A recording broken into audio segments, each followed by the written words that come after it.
Hi, boys and girls. It's Miss Cullivan, and today I'm going to read you a story that's called The Smell of Fish and the Sound of Rice. It's a retold story by David Lee.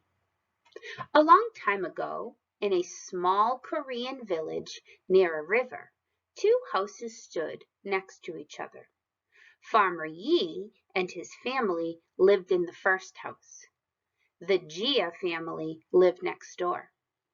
Farmer Yi and Mr. Jia went fishing together every day. Farmer Yi was a good fisherman. He always caught bigger and tastier fish. This made Mr. Jia very jealous. He was not good at fishing, so he had to trade some rice for some of Farmer Yi's fish. There are some clues on this page, boys and girls, about the theme and the problem of this story.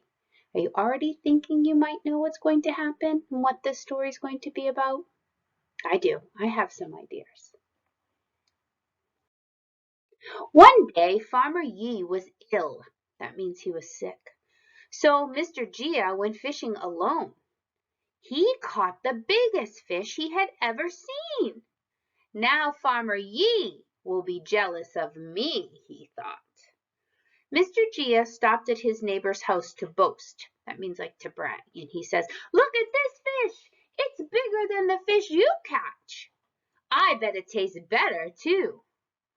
But Farmer Yi was not jealous. "I'm too sick to think about food," he replied. When Mr. Jia got home, he decided to make a spicy fish soup.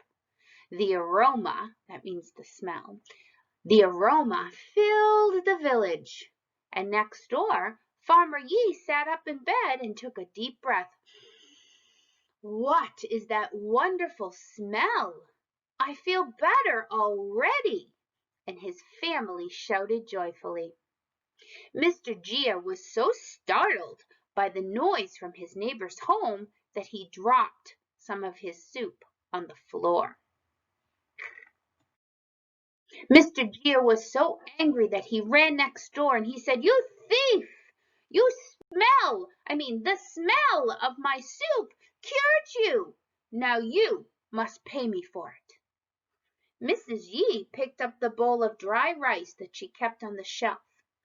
"Since we enjoyed the smell of your fish, I will pay you with the sound of our rice." She smiled and shook the rice.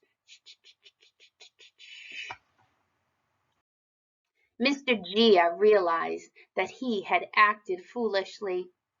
When I do not catch any fish, Farmer Yi always shares with me.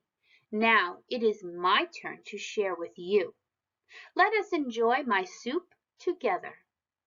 Farmer Yi smiled and said, "Everyone benefits when neighbors work together and help each other."